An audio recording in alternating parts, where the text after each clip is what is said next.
so Immortal Empires has been teased, I think, at the Warhammer Skulls event. Then they released this blog.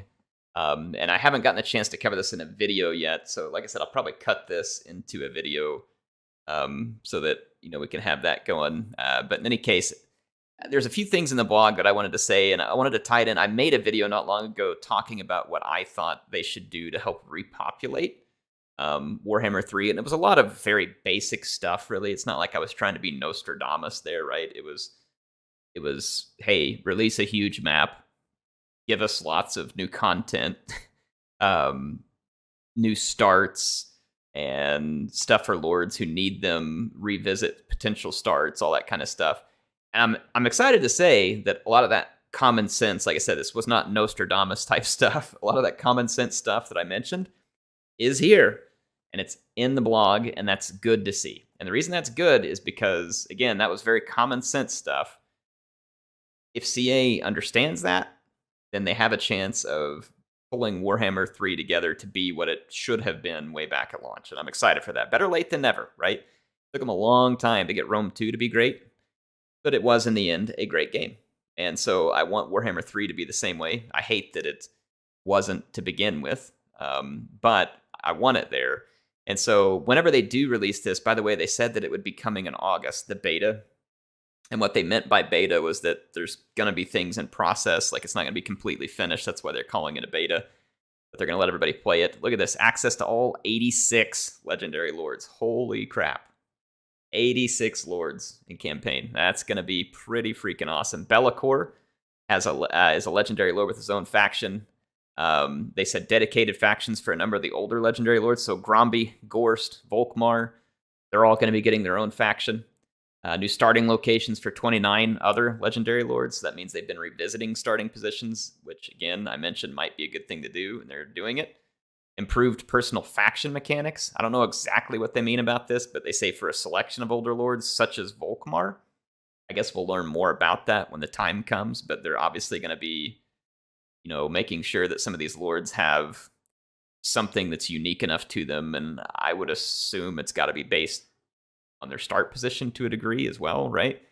New Sea Lanes feature, which is going to be in Empire Total War. I don't know if you all played it. They had 3 maps in the Grand Campaign. It was like America, Europe, and I believe Asia.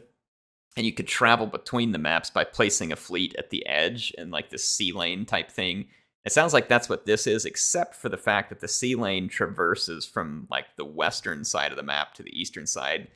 At least I would figure that. They don't really tell us. I mean, I guess there could be more than one sea lane you could pop in to come out somewhere else. But essentially, it lets you traverse the map better, which sounds really awesome. So now, like, if you start on the very western side of the map, you're not going to have to spend the entire game getting to the eastern side of the map. So that should be really cool. This was another one that was... This was a bonus feature, right? I didn't talk about this in my video, because I wouldn't have even considered this, right? They had enough work in front of them, but I'm glad to see this because it means that they've kind of gone above and beyond, which they need to, right? The only way they're bringing this game back and making everybody happy is with a huge blowout of an awesome campaign. We've got new dynamic in-game scenarios, so it's randomized mid to late game challenges they're introducing to challenge the late game steamroll where the player is so powerful there's little to no challenge left. This is great. It says, think greenskin invasions or resurgences of the undead as a few examples. So it's not just going to be a chaos invasion now. So it's less predictable. And they're going to be dynamic, which is cool too, which means it may not be the same thing every time. I don't know if y'all can hear. My hound is barking like crazy. Must have seen a squirrel or a cat outside. But in any case, that's awesome. So dynamic in-game scenarios is going to be really cool. Revamped victory conditions. This is also great because... a lot of people don't finish the campaign because the victory conditions are either weird or take forever to get to. And so this is really good to see. They're reworking corruption. So again, another thing that I didn't expect, though corruption was functioning different in Warhammer 3 to some degree. So I guess I'm not entirely surprised to see this. 8-player multiplayer campaign coming to it as well. So this is great, folks. Now, there's still more that we need to see from CA, but to me, this is obviously their first venture out here to try and tell us what it is they're planning. And this is great to see. This is really good to see. It's a good sign. This is probably the first time I felt positive since the launch of the game, because I was positive at the launch of the game. I thought Immortal Empires was around the corner. I didn't realize how frustrated people were going to get with some of the things in the campaign. So I was very positive around launch time. And then, of course, everything got very negative.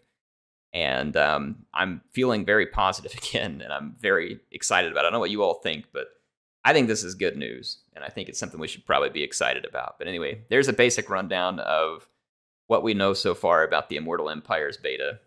To me, this is very good news, and I hope that we get to see more good news going forward.